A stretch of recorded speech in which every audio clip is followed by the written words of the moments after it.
Selamat pagi, perkenalkan nama saya Eva Novita dari kelas 10 IPA.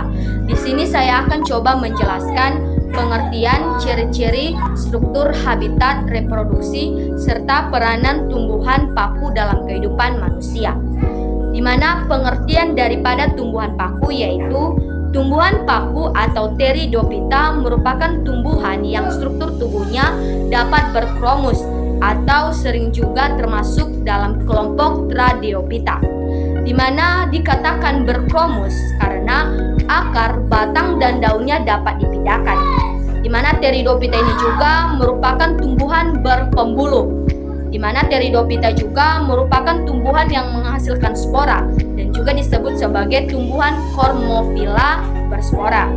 Pteridophyta juga berasal dari bahasa Yunani, yaitu pteron yang berarti bulu dan phyton yang berarti tumbuhan. Ciri-ciri daripada tumbuhan paku yang pertama yaitu lapisan pelindung sel atau jaket steril yang terdapat di sekeliling organ reproduksi. Di mana lapisan pelindung sel daripada tumbuhan paku yaitu duri-duri yang terdapat pada tumbuhan paku.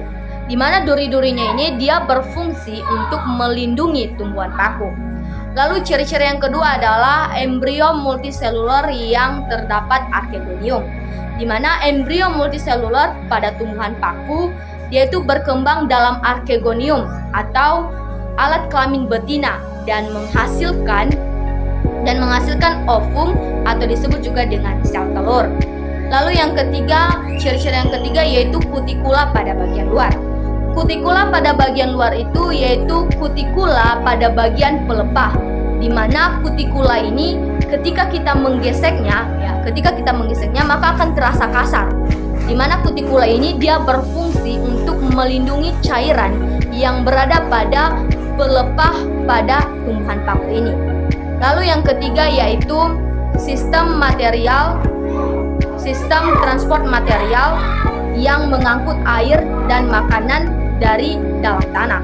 Di mana sistem material pada tumbuhan paku ini yaitu cara membentuknya ketika tumbuhan paku menyerap zat nutrisi yang berada dalam tanah, di mana pada akar serabut daripada tumbuhan paku ini terdapat hampangan oksigen atau ruangan kosong yang berfungsi ketika tumbuhan paku ingin menyerap zat nutrisi, maka dia harus melalui hampangan oksigen atau ruangan kosong yang terdapat pada akar tumbuhan paku.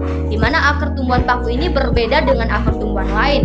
Akar tumbuhan paku dia berbentuk serabut, sedangkan akar tumbuhan lain dia ada yang berbentuk batang ataupun dan lain sebagainya. Lalu struktur tubuh. Struktur tubuh daripada tumbuhan paku terbagi menjadi 3, yaitu akar, batang, dan daun. Di mana yang pertama adalah akar. Akar daripada tumbuhan paku ini dia berbentuk serabut, di mana pada akar tumbuhan paku ini terdapat xilem dan floem. Lalu yang kedua yaitu batang. Batang tumbuhan paku merupakan memiliki jaringan pembuluh amput, di mana pada batang tumbuhan paku terdapat xilem dan floem. Biasanya batang tumbuhan paku ini ada yang bercabang, berkayu, berbulu, dan ada juga yang berbentuk rizom. Berbentuk rizom di sini artinya berbentuk batang yang berwarna coklat, ya, yang berwarna coklat. Dia ini juga berwarna coklat. Dia ini berwarna coklat dan biasanya ini batangnya ini dia ini berada di dalam tanah. Ya, pada ini dia ini berbentuk batang. Ini batang yang berada di dalam tanah.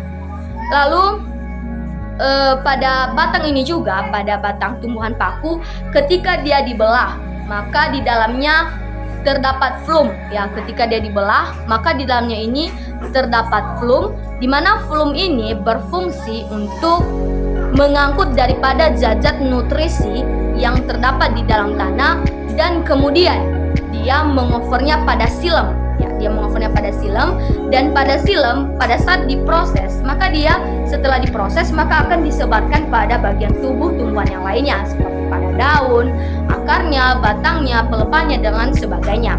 Dimana kita harus ketahui bahwa daun daripada tumbuhan paku ini berbeda dengan daun daripada tumbuhan yang lainnya.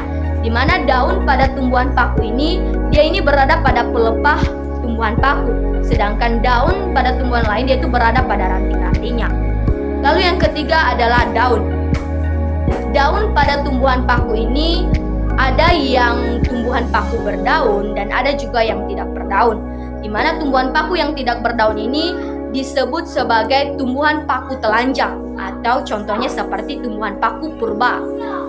Lalu tumbuhan daun daripada tumbuhan paku ini ketika masih muda dia itu berbentuk seperti melengkung, ya seperti begini. Di mana tumbuhan paku yang saya ambil ini dia ini masih muda, di mana daunnya ini melengkung. Sedangkan tumbuhan paku yang sudah dewasa nanti daunnya itu dia itu melebar, membesar, berbeda dengan yang saya ambil ini. Dimana yang saya ambil ini dia ini masih muda, dia ini masih belum dewasa karena daunnya masih melengkung. Lalu berdasarkan ukurannya, daun dibedakan lagi menjadi dua jenis. Yang pertama yaitu daun mikrofil dan daun makrofil. Dimana mikrofil yaitu daun yang berukuran kecil, terdiri atas jaringan pembuluh angkut. Dimana mikrofil ini dia ini tidak bisa dibedakan ya. Dimana ini contoh mikrofil. Ini tidak bisa dibedakan antara epidermis daun dan tulang daun. Dimana pada bagian atasnya ini dia ini terdapat serabut gabus. Ini serabut gabus ya kayak bentuk kapas halus pada bagian atasnya, dan dia tidak bisa dibedakan antara kutikula lilin dengan tulang daun. Mereka berbentuk sama. Yang mereka tidak bisa dibedakan karena sama-sama memiliki serabut gabus. Ini dipenuhi dengan kapas-kapas halus yang berbentuk seperti kutikula lilin. Lalu yang kedua adalah makrofil. Makrofil yaitu daun yang berukuran lebih besar dan memiliki jaringan pembuluh bercabang. Di mana daun makrofil ini yaitu daunnya besar, lebar, kasar, dan tegak lurus. Di mana contoh daripada makrofil ini yaitu tumbuhan paku yang sudah dewasa, di mana nanti daunnya itu besar, lebar, dan berbeda dengan mikrofil. Berdasarkan fungsinya, daun dibedakan lagi menjadi dua. Yang pertama yaitu daun trotofil. Daun trotofil yaitu daun yang menghasilkan fotosintesis, di mana dia ini tidak terdapat spora atau disebut juga sebagai daun steril.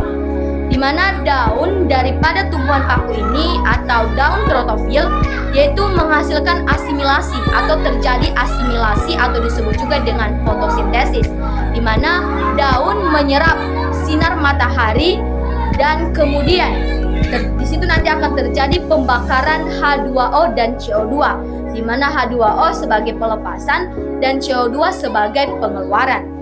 Lalu yang kedua adalah daun sporofil, di mana daun sporofil ini daun yang menghasilkan spora, di mana berspora artinya memperbanyak diri, di mana tujuan dari berspora yaitu untuk memperkokoh ranting pada daunnya. Di mana juga pada daun terdapat pigmen hijau atau klorofil, di mana dia ini juga berfungsi untuk menyerap sinar matahari melalui stomata daun. Lalu habitat.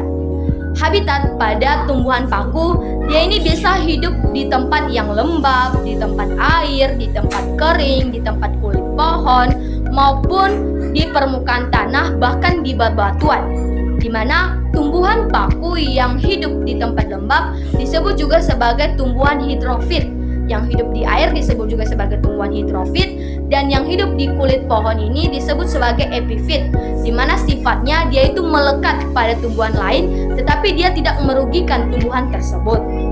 Lalu yang ketiga adalah reproduksi, di mana reproduksi daripada tumbuhan paku ini yaitu tumbuhan paku atau Pteridophyta, dia itu bereproduksi secara seksual atau generatif, di mana pembelahan sel oleh alat kelamin betina dan jantan oleh alat-alat kelamin, di mana bila spora jatuh di tempat yang sesuai maka akan membentuk atau akan menghasilkan alat kelamin bejantan atau antheridium dan alat kelamin betina atau archegonium, di mana masing-masing alat kelamin akan menghasilkan ovum dan spermatozoid, di mana bila terjadi pembuahan ovum oleh spermatozoid, maka akan menghasilkan zigot, dan zigot kemudian akan tumbuh menjadi embrio dan selanjutnya akan menjadi tanaman paku. Lalu peranan tumbuhan paku dalam kehidupan manusia. Ternyata tumbuhan paku ini juga sangat berperan atau bermanfaat dalam kehidupan manusia, di mana peranannya yang pertama yaitu sebagai tanaman hias. Ya, terkadang juga sering banyak orang menjadikan tumbuhan paku ini sebagai tanaman hias dalam rumahnya. Lalu peranan yang kedua yaitu menghasilkan atau penghasil obat-obatan. Ya, tumbuhan paku ini juga ini berfungsi untuk melindungi atau menyembuhkan luka di bagian tubuh, di mana dia ini juga berfungsi sebagai obat-obatan. Ketika kita terluka, maka kita bisa mengunyah daripada daun tumbuhan paku dan kemudian kita akan meletakkannya di bagian luka dan berfungsi untuk mematikan sel-sel darah pada luka tersebut. Lalu yang ketiga adalah sebagai sayuran. Ya, memang betul, tumbuhan paku ini juga terkadang kita menjadikannya sebagai pendamping ikan. Kita menjadikannya sebagai sayuran dalam makanan kita.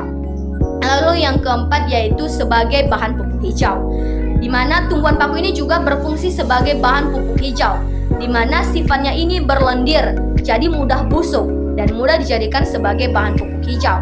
Lalu yang kelima ada yang terakhir adalah sebagai bahan tambahan dalam membuat karangan bunga, di mana tumbuhan paku ini juga dia ini berfungsi dalam sebagai bahan tambahannya untuk memperhias atau menambahkan ragam daripada karangan bunga tersebut. Baik, demikianlah hasil daripada penjelasan saya. Jika ada kata-kata yang kurang jelas atau kurang baik, mohon dimaafkan. Sekian dan terima kasih.